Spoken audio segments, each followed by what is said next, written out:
Do you ever wonder why you see an obituary immediately from news outlets after someone famous has passed? Specifically when it's someone older? Well, that's because they've been working on it for quite some time. Because of the breakneck speed in which news moves, outlets will start writing obituaries before the person has passed. This was the case with Queen Elizabeth II. In his book Endgame, Omid Scobie even writes about the fact that for years he traveled with a black suit with him at all times just in case he needed to change quickly, get on air, and report about the Queen's passing. This was also the case for the 39th President of the United States, Jimmy Carter, who passed away at the age of 100 yesterday, December 29th.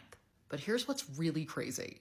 Outlets have been working on Jimmy Carter's obit for such a long time that one of his obit writers died in 2017. That's how long Jimmy Carter's obituary has been in the works.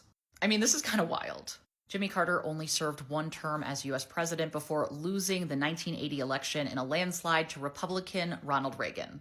Yep, the guy that was a movie star.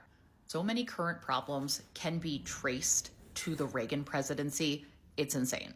Trickle down economics, anyone? The fact that Reagan is exalted.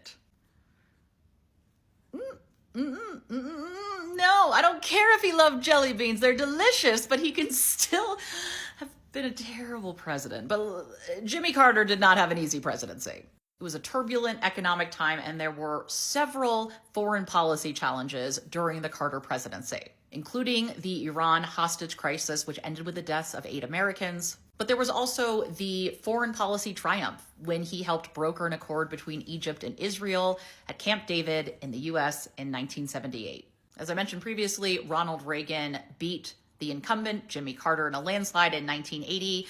And one of the things Reagan's team did is that they portrayed President Carter as a weak leader. I really want to do a deep dive at some point about what it means to appear weak and how much of that plays into physical appearance. Because what's kind of incredible about Jimmy Carter is that his second act after his presidency was one of the most successful I think we've ever seen.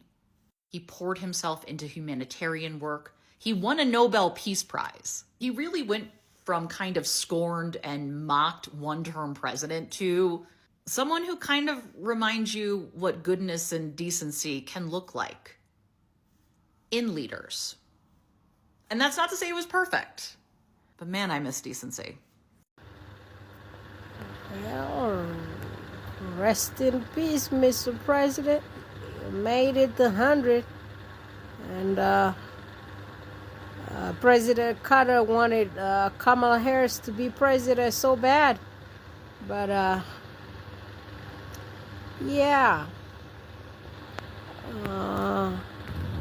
It's so sad. I just heard it right now here.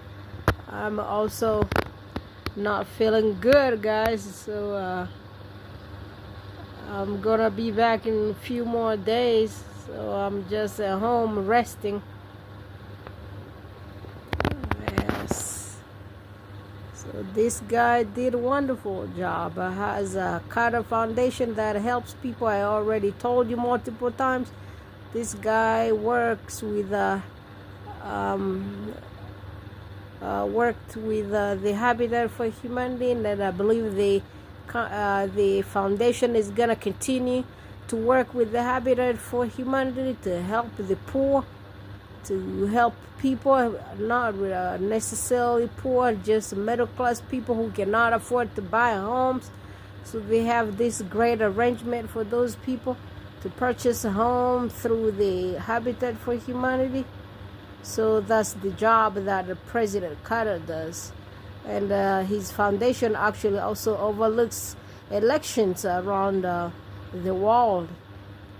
You know, this guy was a great guy with a great legacy. So rest in peace, Mr. President.